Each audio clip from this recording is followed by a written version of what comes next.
Hey, it's Paul Stanley here. Hi, everybody. It's Gene Simmons. Welcome to the Dress to Kill audio tour.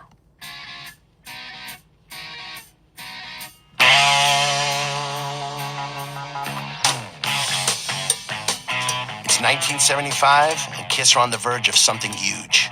Their third album, Dress to Kill, is about to drop, and they are hungry. Hungry for success. Hungry to prove they were more than just some mass spectacle. They aren't living the high life yet.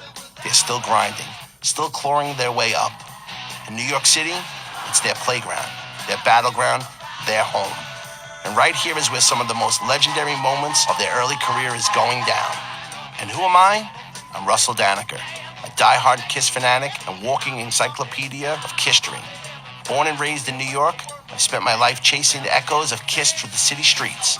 From the Dress to Kill album cover shoot to the smoke-filled loft where they first cranked up the volume, I know these sacred spots like the back of my hand. The fans call me the go-to guy for Kisstory, leading pilgrimages to the stomping grounds where Kiss became legends. If it happened in New York, I can tell you exactly where, when, and why it mattered. I will tell you the story of Gene, Paul, Ace, and Peter's rise, struggles, and the moments that cemented them as rock legends, and it all started here. I will take you to key locations where they shot the iconic Dress to Kill album cover, recorded at Electric Lady Studios, rehearsed at the Loft, and played unforgettable early shows. Welcome to the Dress to Kill audio tour, a journey through the streets of 1970s New York where Kiss forged their legendary status.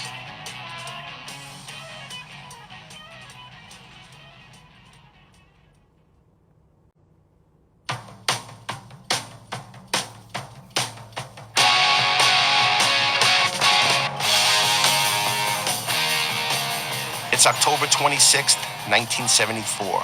The air smells like exhaust fumes, hot dogs, and the future of rock and roll. Photographer Bob Gruen lines up Kiss, Gene, Paul, Peter, and Ace on this gritty street corner. But forget the leather and studs. Instead, they're rocking business suits. Well, mostly rocking them. Some of the guys had to borrow suits. Gene's suit didn't fit at all. His shoes aren't even his. The details vary on who was wearing whose suit, but this is Bob Gruen's account of the story. So they came to my house and they all put on their makeup and then they put on the suits. And the funny part about that was that Peter and Paul had suits with them. I think one of them, I'm not sure which one, had borrowed a suit from Bill. That's Bill Aucoin, Kiss's manager. Gene and Ace apparently didn't get the memo. They showed up without a suit. Gene and Ace are both wearing my suits, which is kind of funny. Ace, I had wearing one of my larger suits, I guess, because he kind of looks all right. But Gene is 3 times my size. He's a very big person, way bigger than me, taller and bigger than me. So when he put on my suit and he pushed up the sleeves, he looks like the Hulk because he's kind of busting out of the suit. The suit is way too small for him. And he happened to look over and see my wife's clogs sitting on the floor. And he said, "Can I wear your wife's clogs?" I said, "Sure, fine." So in the picture, he looks like a monster. He's busting out of the suit. His feet look like hoofs, like, an animal's hoof. Doesn't look like feet. So that really worked well. After 50 years and faded memories, we know for sure that Gene did not have a suit.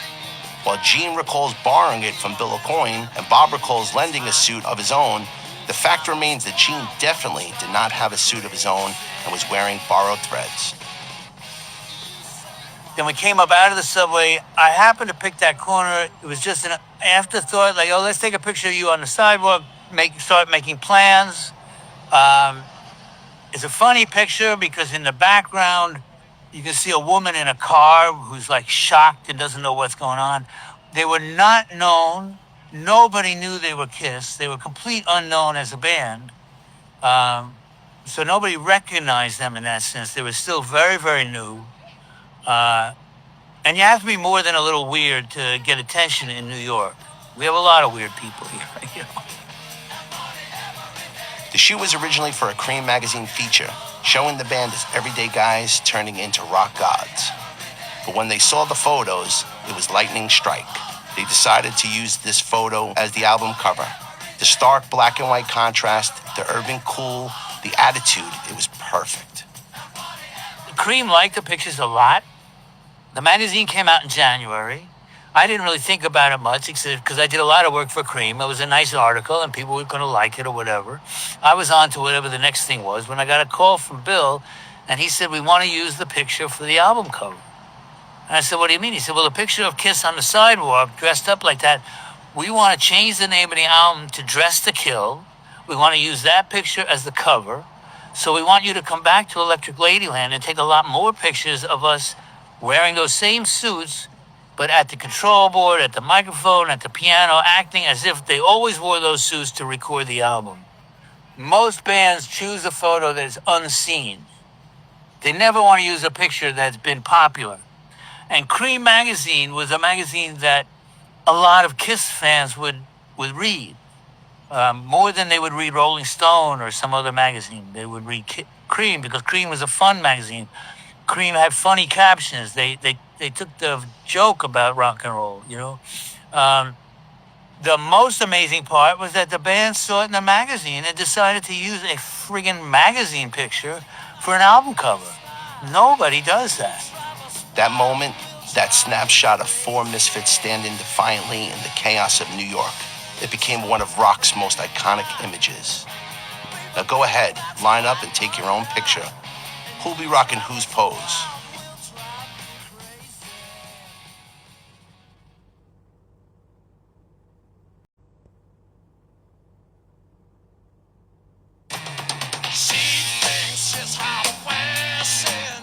You're standing in the 23rd Street subway station, a spot that played a role in one of the most bizarre and legendary moments in history. It's 1974, and the air is thick with the smell of damp concrete, pretzels, and the steaming city streets. Classic New York. The distant rumble of a subway car echoes through the tunnels, mixing with hurried footsteps. A street performer strumming a beat-up guitar, and the occasional hiss of steam. The flickering lights cast a yellow glow, illuminating Kiss as they stand on the platform decked out in ill-fitting suits. Faces painted, holding newspapers like they're just another bunch of commuters. But this was more than some random shoot. This was part of a photo-driven comic strip for Cream magazine, an idea that would unexpectedly shape Kiss's legacy. We hear Bob Gruen, the photographer, talk about it. Cream magazine was a very fun magazine. And Rolling Stone, Jan Wenner had started Rolling Stone, and he was a very serious kind of journalist. He wanted good writing, and he wanted intellectual stories. Cream was kind of the opposite. Cream wanted to have fun. Back then, Cream was one of the only rock mags that really got Kiss. John Uhelski, one of their top writers, came up with the wild concept. Kiss as mild-mannered businessmen. Suits, ties, the whole deal, who transform into larger-than-life rock gods to save the world from dull, corporate music. Their enemy? A John Denver parody named John Pittsburgh, or referred to as, well, John Cleveland, the poster boy for everything safe and soulless in the mainstream industry. They plastered the city with fake posters hyping Pittsburgh's show, luring in an audience. But when the crowd arrived, it wasn't John Pittsburgh who took the stage. It was Kiss, blasting pure rock fury, wiping out the dullness of mainstream music with a wall of sound and electric spectacle. And for their heroic efforts, they were awarded medals and celebrated in true rock star fashion with an orgy. So in the fall of '74, Jan was a big fan of Kiss, and she wanted Cream magazine to do a story about Kiss. And they didn't want to just write a normal story. And she came up, because they're fun people and the fun costumes, she came up with this great story for what we call a photo novella, which is kind of a comic book made out of photographs. And in this case, the comic book was going to tell the story of Kiss finding out about a concert that was going to be in New York City, played by somebody named John Cleveland. That was John Denver, cleverly disguised as John Cleveland. John Denver being known as one of the most boring acts in America at the time. They, Kiss, were horrified. They're in the subway and they're reading in the newspaper that John Cleveland is coming to town. And they crunch up the papers. They say, we have to do something about mediocrity. We have to excite the world with rock and roll. So the thing was, I decided we had to go to a subway station to take the first picture of them being normal and reading the newspaper in the subway. And then they were going to run into a phone booth and pull off their costume, their clothes, and then run out of the phone booth with the with the Kiss clothes, like Superman. But I envisioned it going across a page in a magazine. And I didn't want him to run into the phone booth and then come out of the same phone booth, running back in, so the picture would run into itself. The picture had to go from one phone booth out the other direction. The first one we went to is the 8th Avenue uptown, like the A train, 8th Avenue subway. And since we were there, we used that one for the subway tracks of them waiting for a train and reading the newspaper and so on. And then we got back in my car and we went back to my studio, which is in the West Village. And they changed their clothes and they put on their Kiss costumes. That takes a little while. But they already had the makeup on, so it was half done. And then when they were ready and I was ready, we got back in the car and we went over to 14th Street because in that 14th Street subway was a phone booth that went in the other direction. So I wanted them to run in and then out in the same direction across the page. So that's why we went to a different subway station to take the pictures with the costumes. So yeah, these subway shots were more than fillers. They were the prelude, the moment before Kiss shed their disguises and unleashed their full force. Pick up a paper and strike a pose. Whoever looks the most disgusted by boring mainstream music wins a medal and an orgy.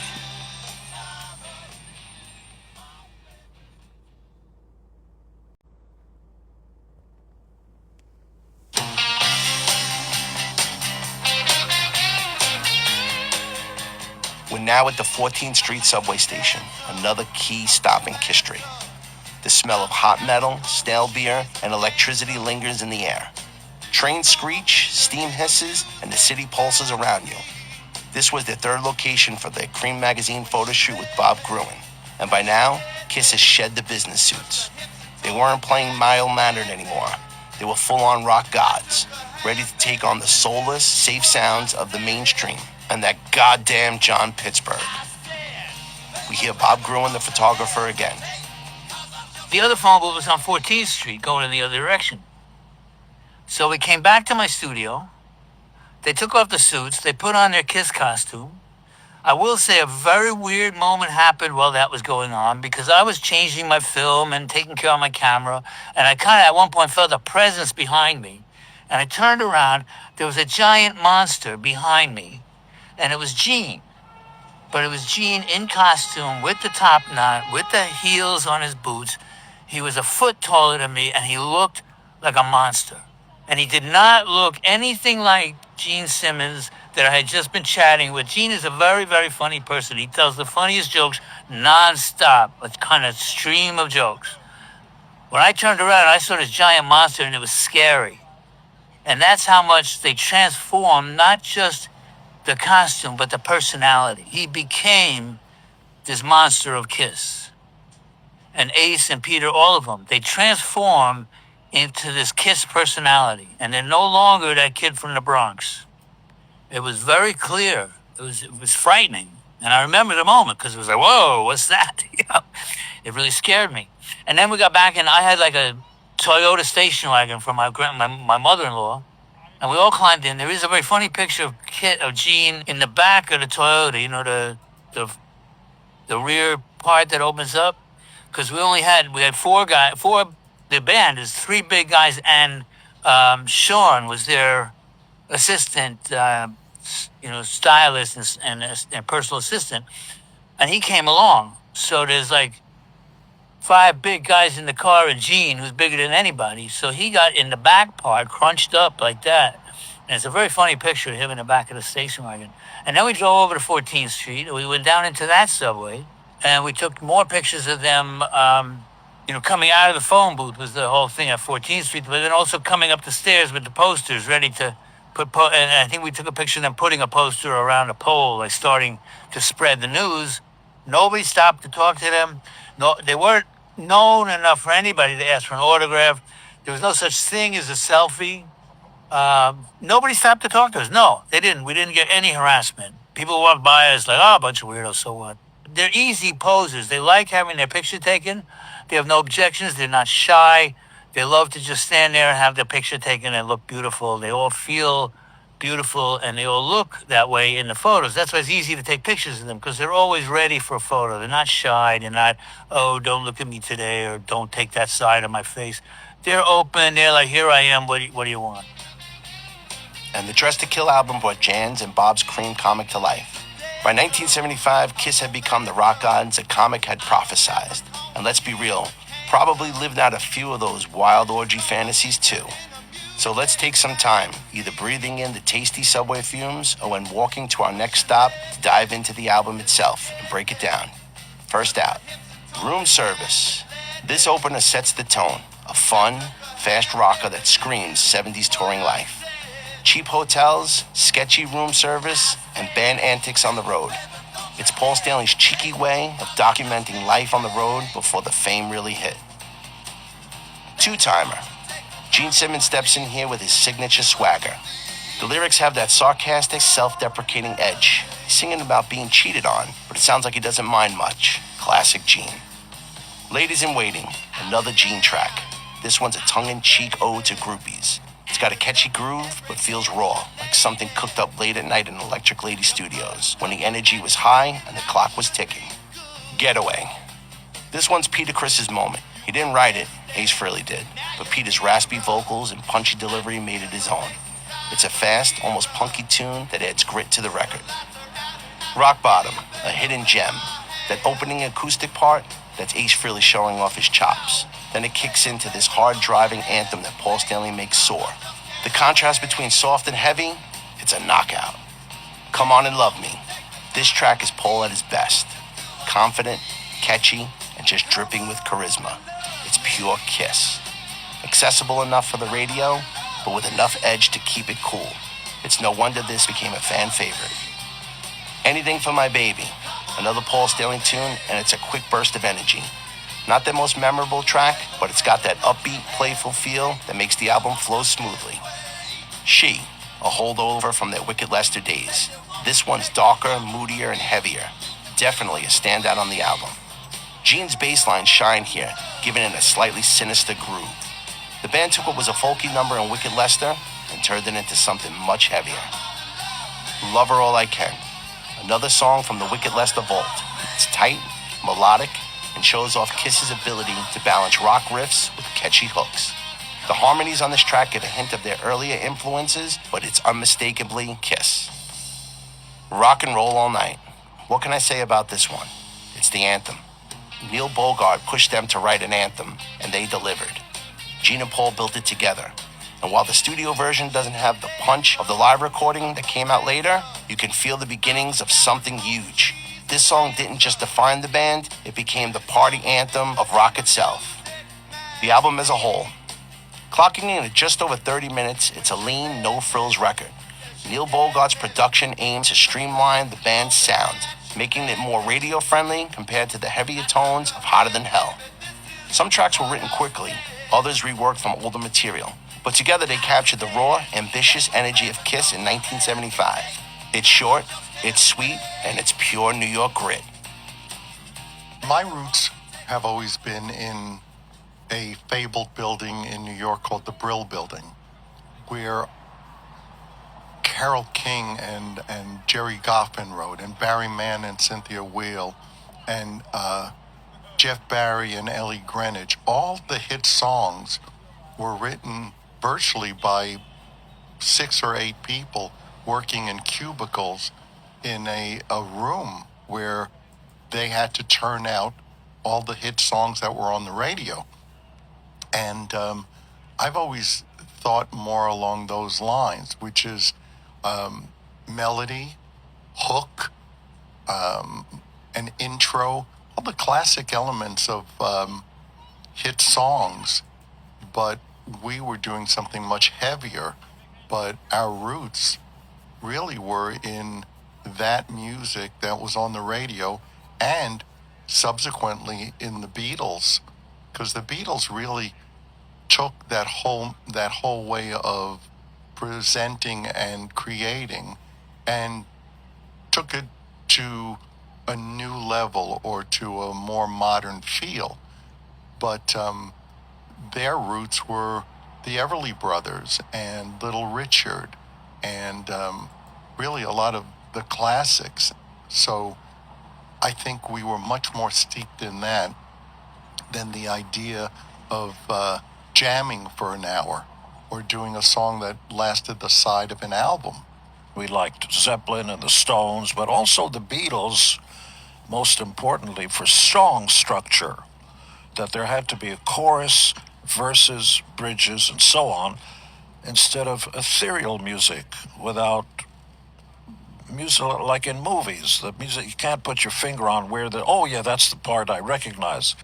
I think one thing that Gina and I have always shared is a work ethic and an understanding that you get paid to do a job. You do the job as best you can, and for us, it was exciting. It was a challenge. You find out who you are and what you're made of by how you rise to challenges, and we enjoyed what we were doing because the end goal was to become much bigger than we were.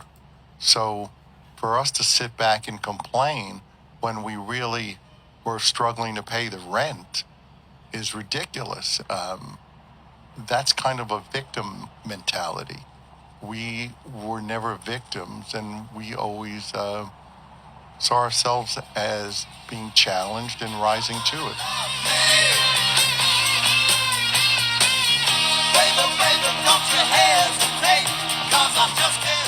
When it comes to Dress to Kill, I have to say that sonically, I have issues with the album. I'm not all that keen on the way it sounds, although I'm in a minority because a lot of people love what that album sounds like. My issue with it, as with the first three albums certainly, and a few afterwards, was that they didn't sound like us live. We were much heavier. We were much more bombastic. So I had an issue with that because the sound that I thought we should have was more along the lines of what we had live. So I wasn't all that keen on the sound of the album, but there's some great songs on there. I happen to really like Two Timer, Gene's song, and obviously Rock and Roll All Night, but Rock and Roll All Night didn't really come to light until it was on Kiss Alive. It was almost a song that needed to be done live for people to really understand it and participate in it.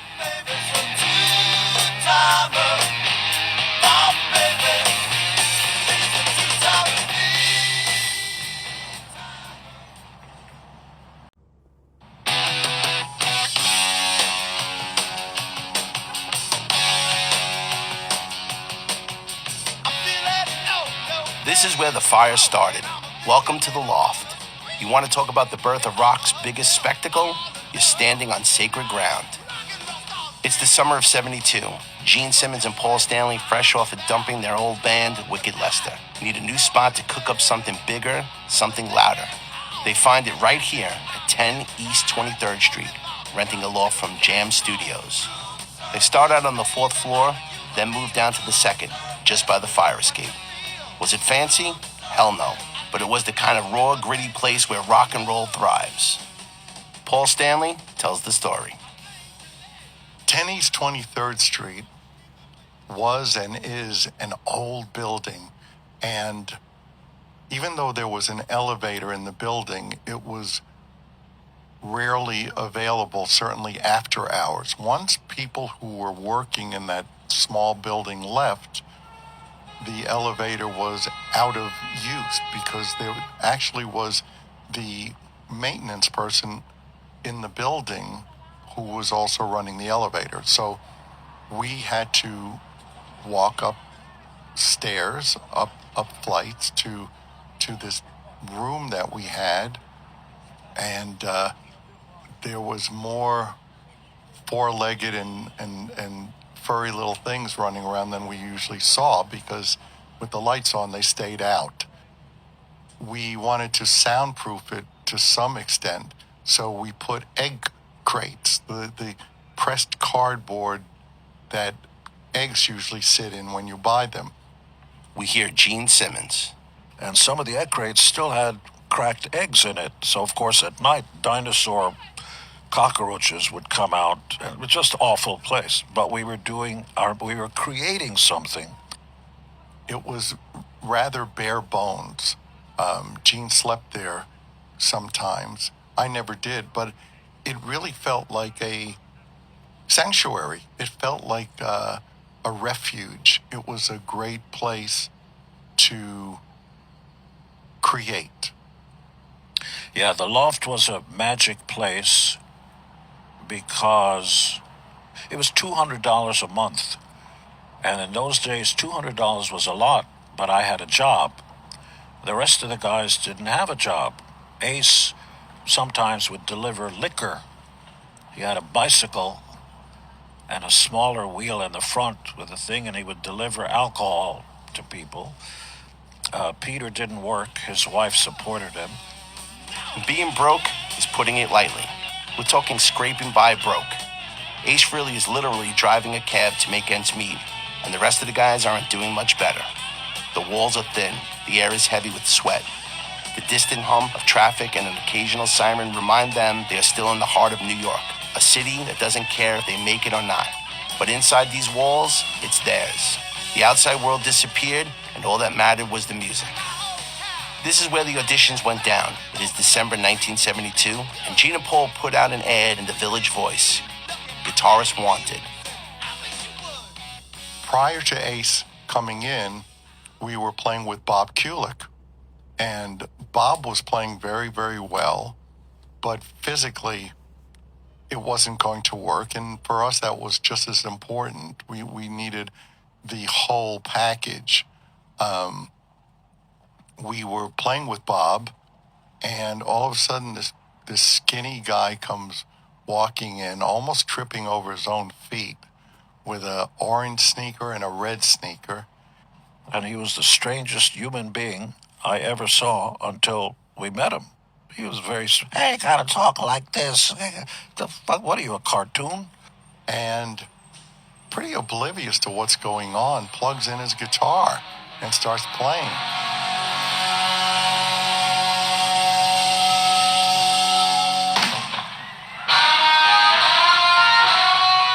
And it's like, hey, what the hell are you doing? You gotta wait your turn. You know, we had that thing where Paul and I looked at each other. Wow. It was a cross section of Jimmy Page and Jeff Beck, you know, all the guitar players that we loved out of the English scene. And the band was complete. We just knew it. It was just a matter of a short time before we picked up our instruments, and Ace was already plugged in. And we basically did Deuce. And it sounded like a tidal wave.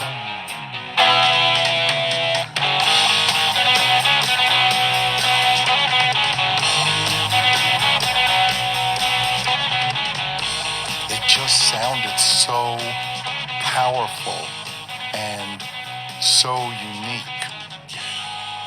The band in the beginning had such adrenaline and such drive and such teeth. So it was exhilarating. It really was eye-opening, and it was the four original members who were and are the foundation of everything that came after it.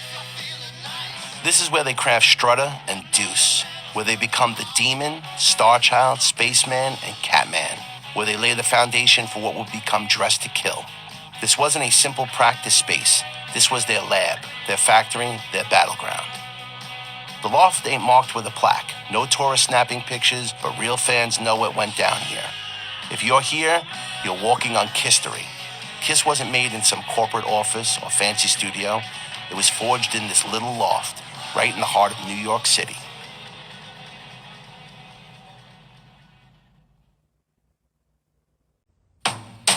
Anything for my baby. I would steal. Anything for my baby. I'd will I steal. Anything for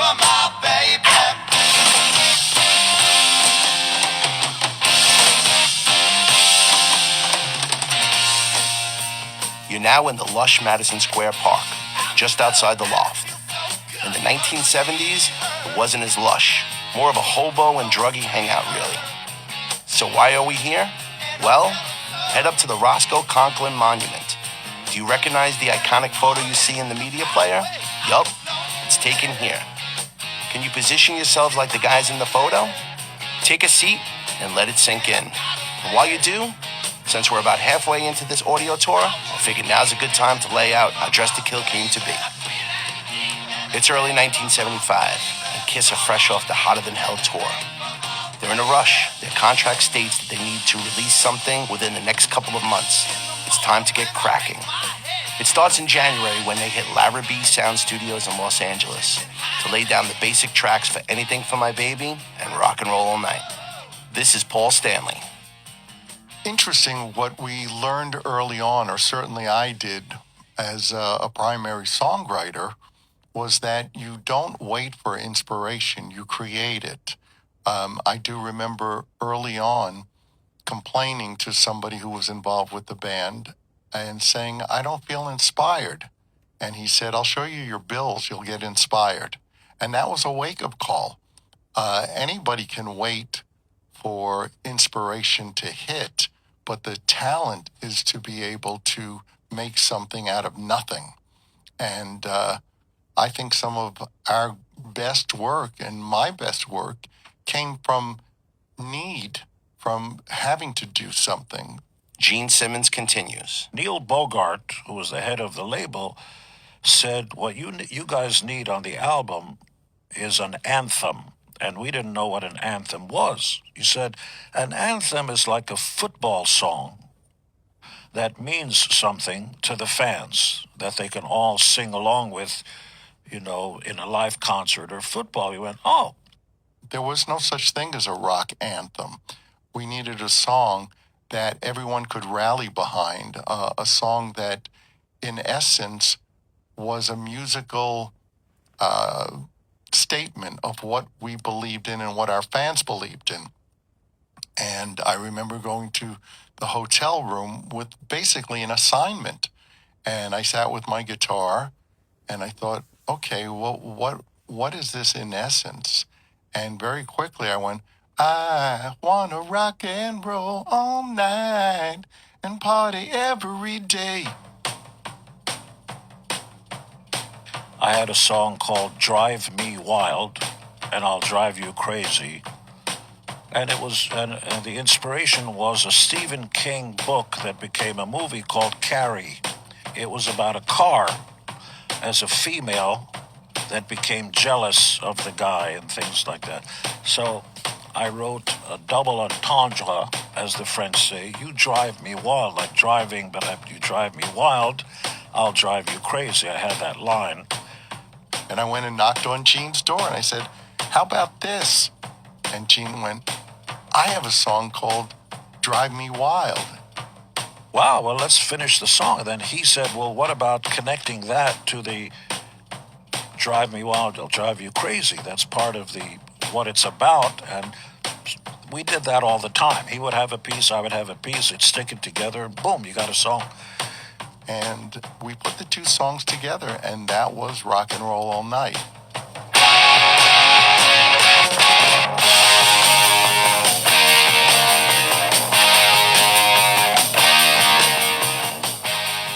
Now remember, this is way before we will rock you, like other bands had their things later on. But as far as I know, Rock and Roll All Night became the first anthem. It wrote what you believe in and what you stood for. The song was not about falling in love.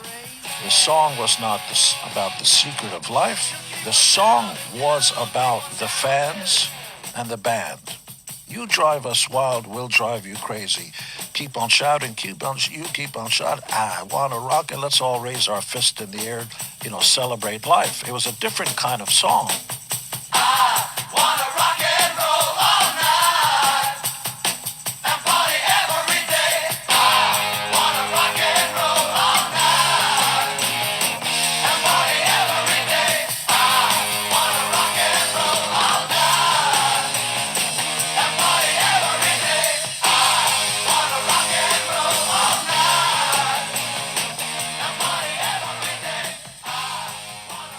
rest of the songs on the album really came from the same idea that it's an assignment. You have something that needs to be done.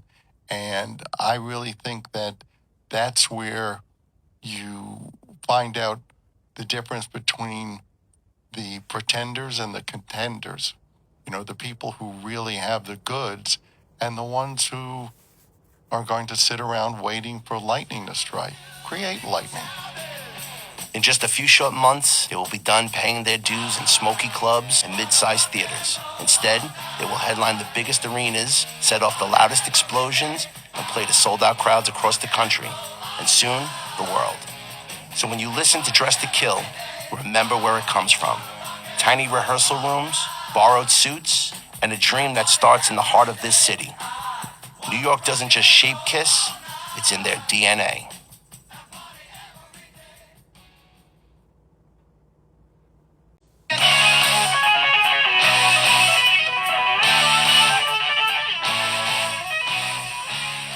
All right, let's rewind a bit and talk about what led up to 1975. The year Kiss go from a gang of leather-clad maniacs to an unstoppable force. And right here, at 14th Street and 3rd Avenue stands a spot that changed everything, the former Academy of Music. New Year's Eve 1973. Kiss isn't a household name yet, but they're on their way. They're still grinding it out in dive bars, scraping by, crammed into milk trucks, and busted up station wagons. But that night, that was different. This is Paul Stanley. I knew we had to go out New Year's Eve in 73 when we had somehow gotten onto the bill at the Academy of Music on 14th Street. We were not on the marquee out front. We were fourth on the bill, and nobody knew us or expected us. It was Kiss, then a local New York band called Teenage Lust that was more popular than us, and then Iggy Pop, who had left the Stooges, and the headliner was Blue Oyster Cult. I remember going out on stage. Now you have to remember that there was a glam scene in New York with bands kind of androgynous or dressing in clothes that kind of crossed the line in terms of gender. But that wasn't us. We came out on stage in black and silver and makeup and were unlike anything anyone had seen there. I was a little thicker at that point, and very quickly busted the button off the top of my pants, my trousers, and I had to press the guitar against my waist to keep my pants up. And people are going nuts. They haven't heard of this band. There's a logo, Kiss logo, which stayed up for the other bands. So when the other bands came in, the logo was still up there. So it was Iggy Pop with a Kiss logo on top. And by the way, it was so bright, when you closed your eyes, you could see Kiss imprinted on your eyes. So even if the other bands were there, as soon as you blinked, you kept seeing Kiss in your dark eyes. We didn't plan it, but it was genius. And as soon as it starts, we start with Deuce Bad. As before we even start singing, boom, the flashbacks go off. Nobody did that, and you saw the whole audience just jump, thinking that the world was coming to an end.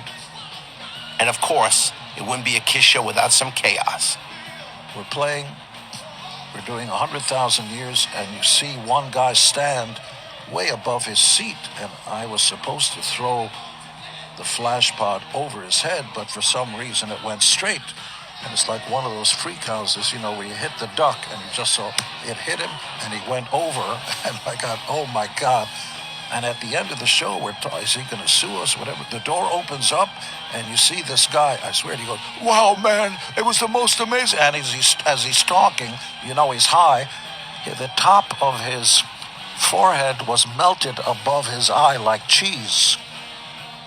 They took him to the hospital and put drugs in him so he couldn't feel it. And as he's talking, it looked like a horror movie. As he's talking, he's amazing. And if that wasn't enough, Gene's hairsprayed head catches fire. And the third song, we're doing Firehouse. Boom, boom, ba-dum, ba-dum. And of course, before the show, we sprayed our hair with extra hair, spray. So you wanted the hair to stand up and be really big. And of course, on the can of hairspray, it said, "Gene, you're an idiot. You're going to spit fire and your hair's going to go up like a stupid, you're a moron. This is for you, Gene." And I didn't read it. And so when Firehouse comes up and I spit fire, you saw the side of my hair, go up in flames. I didn't know what was going on. And I saw when I did that, I go, wow, they really like that. Everybody's going, oh, like that.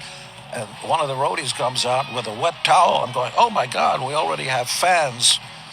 I didn't know what was going on. And from there on, it was like explosion time.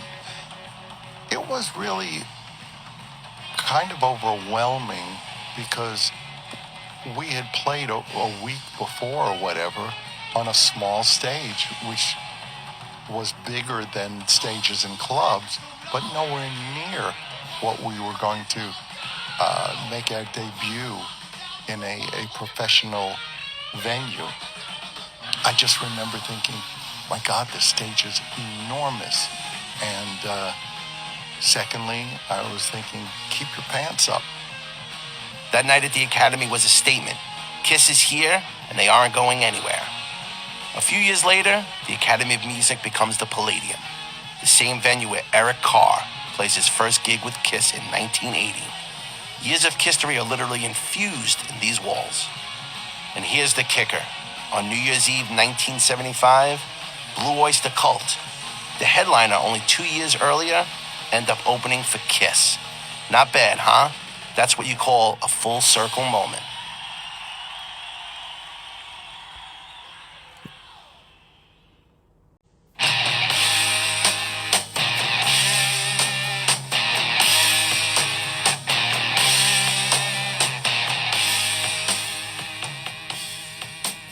Electric Lady Studios isn't just a famous recording location, it's holy ground for us Kiss fans.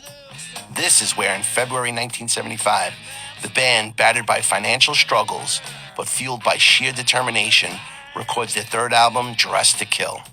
For 3 weeks, from February 6th till February 25th, Kiss pour their blood, sweat, and makeup into what would become a pivotal moment in their career. Paul Stanley tells the story. We would go to Electric Lady, which is right here on 8th Street. You can see the front of the building, although it's been changed, because when we were in the studio back then, there was a dark brick curved front that set it apart from every other building on 8th Street.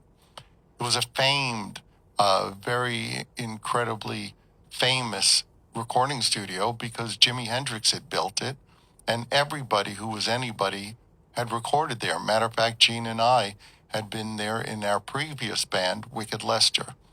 As it happened, Paul and I had worked at Electric Lady Studios singing backgrounds on other artists who were there. An artist named Lynn Christopher on Paramount Records. None of them were successful, but we got paid $100 here, $100 there, and so on. And Electric Lady Studios said, you can get your money in cash if that's what you want, or we know you have a band. If you'd like some free time to come in and do a demo for 1 day, you can do that. And, if you reach up into the sky, reach for the stars. And we were arrogant enough to say, okay, we'll take you up on, we'll do a demo, but only if you get us Eddie Kramer to engineer.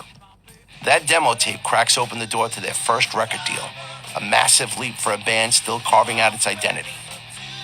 Fast forward to 1975, and Kiss is under pressure to make Dressed to Kill a success. With their budget being, non-existent, Casablanca president Neil Bogart took over as producer simply because they couldn't afford anyone else. He wanted something sharper, more radio-friendly, and direct. To speed up the process, the band resurrects older songs from their Wicked Lester days, like She and Love Her All I Can. So here we went back to Electric Lady to record without enough material to do an album. So Gene and I would show up in the morning, write a song, in essence, and then when Peter and Ace would come in, we'd say, today's song is called rock and roll all night and party every day. We'd learn the song and then we would record it. In the case of Rock and Roll All Night, we brought in all our friends to sing on the chorus. Neil was in the studio as the producer because he really wanted us to spend less time. Really, what he wanted was for us to spend less money because time is money. So that was a time for us to really roll up our sleeves.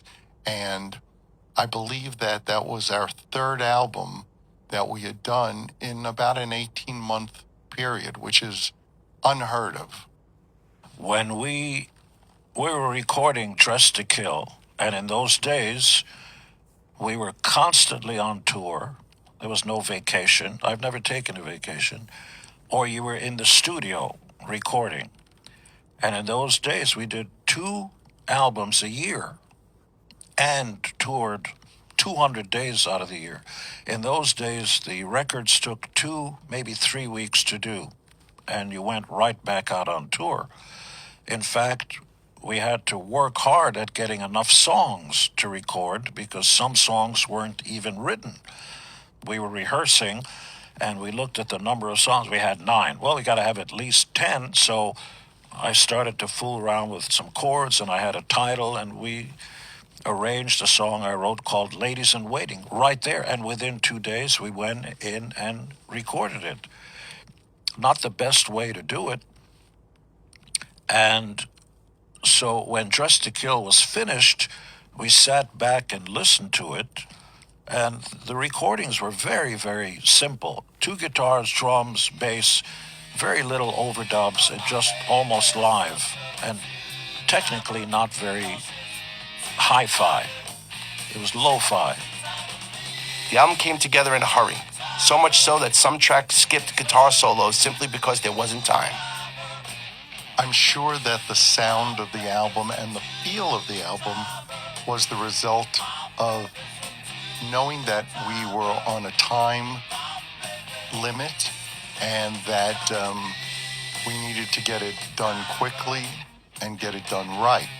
So yeah, there's an energy in that album that is almost more garage band than anything else. Really, we were very aware of how short Dressed to Kill was. It was such a short album that when it came out on vinyl, we made the spaces between each song wide so that it would look like it filled up more of the vinyl. Despite the rush, Dressed to Kill catapults Kiss into rock and roll superstardom and unleashes one of the most iconic anthems in music history, Rock and Roll All Night. It wasn't an instant smash hit, but when Kiss releases Alive later in 1975, the live version turns into the rock and roll battle cry we all know today. How cool that you stopped by Electric Lady with us, a place that's pure rock legend in itself. Today, artists like Taylor Swift record here, but for Kiss fans, it's synonymous with the scrappy, determined spirit of our heroes in the early days.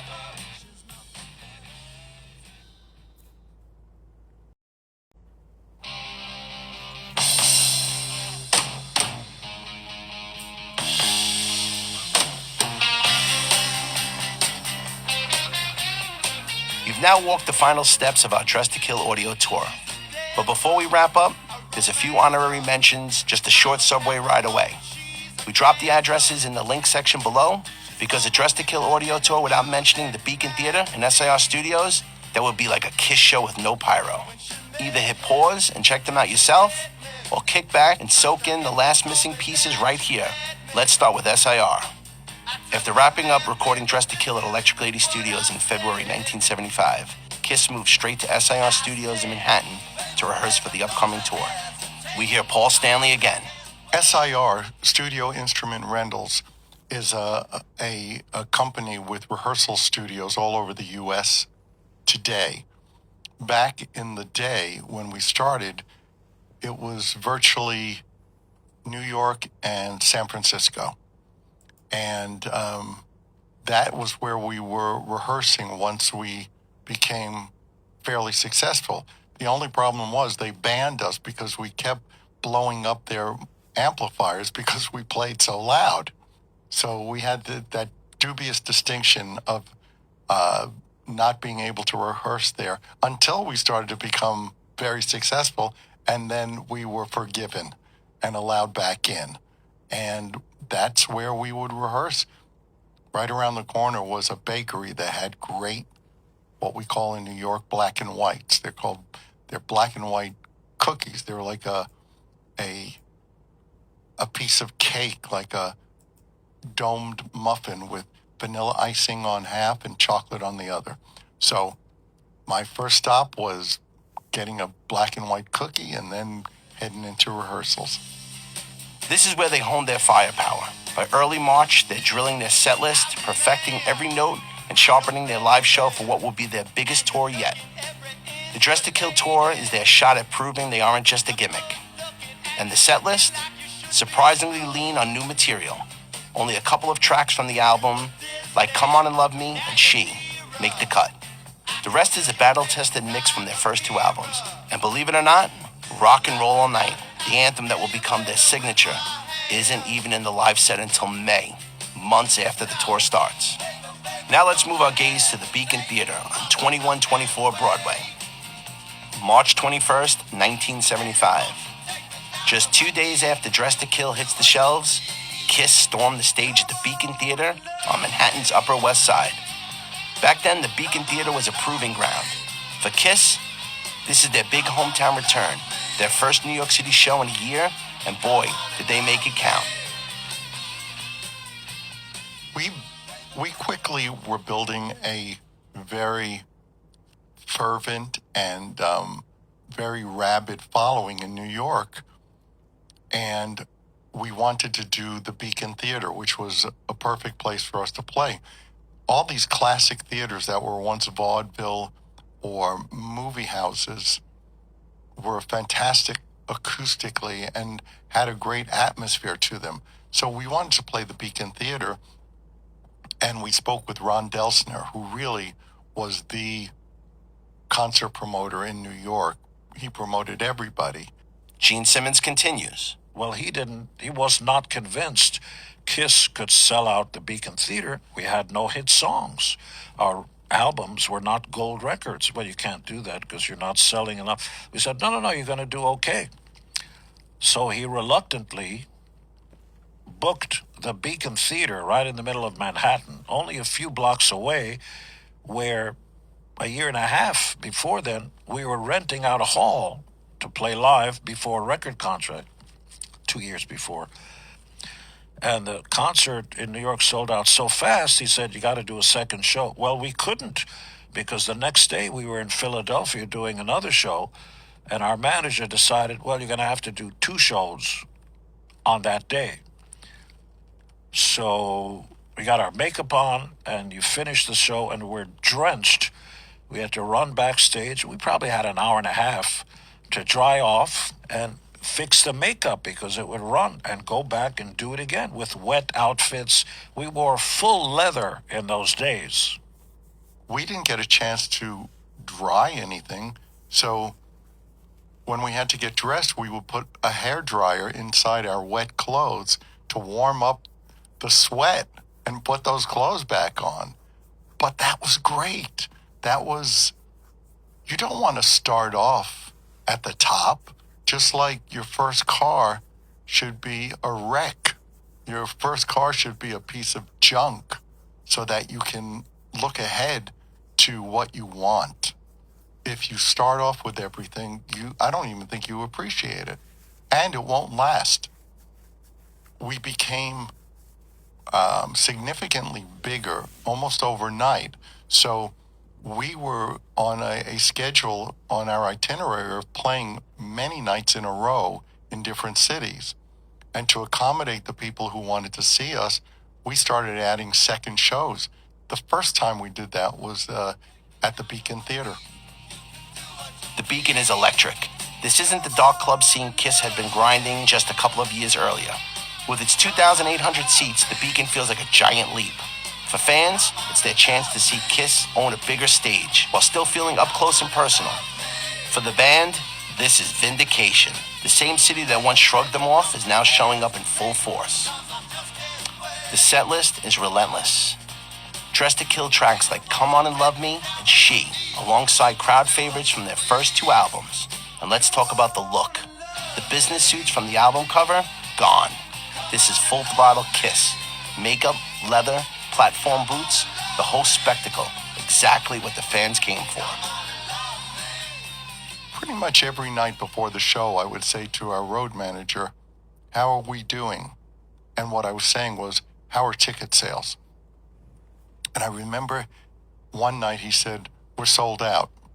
And I thought, wow, that's really great. And the next night, how are we doing? We're sold out. And I was like, this is very interesting. I remember we were in Ohio. I believe we were in Dayton, Ohio. And we had curtains on the stage to keep people from seeing the stage before we came on. And I went out and kind of opened the curtain enough to look out. And it just blew me away. The place was packed. And I kind of saw it as when you're on a roller coaster, before the ride really gets going, you have, and you're being pulled up, and you're holding onto the bar, and you know what's coming. And all you can do is hold on because there's no stopping it anymore. That's kind of what it was like. It was like the ride is about to begin. That night at the Beacon marks a turning point. Kiss isn't just another New York band trying to make it. It's a band that can sell out 2 shows at the Beacon. A band to watch. In a matter of months, they will be selling out arenas. We never thought of ourselves as a club band or an auditorium type band or theater type band. They were all the steps to get us to the top. And I, for one, always thought these are days we will look back on as magical. Some people will, again, it's all in how you view things. Some people will complain about having to travel 17 hours in a car to get to a show. Some people will complain about having to put on stage clothes that haven't been washed and are still wet from the show before. Other people enjoy every minute knowing that it's not permanent, but it's the foundation of everything that comes afterwards.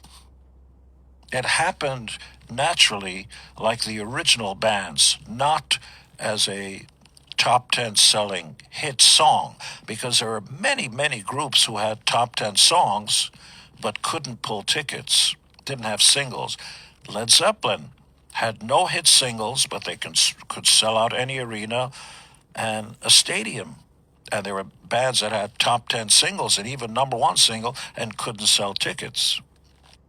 I think from the very beginning, our power came from our determination and also not knowing what wasn't possible. So if you don't know what's impossible, you can achieve a whole lot more. And we went on tour, in a sense, invincible. We went on tour bulletproof. We went on tour with taking no excuses and no naysayers saying what we couldn't do. We went on stage every night to show everybody, if they didn't like us, that they couldn't stop us. And the people who did like us, we would show them why. Thanks for joining us on this Dressed to Kill audio tour. We hope you've enjoyed some history from the historic grounds where it all started. Now throw on Dressed to Kill, crank it up from start to finish, and let every riff, every chorus, and every beat take you right back to 1975. Feel the energy and relive the raw power that turned Kiss into legends. Now go blast some Kiss, walk these streets, and always remember, rock and roll all night and party every day. Come on and love me.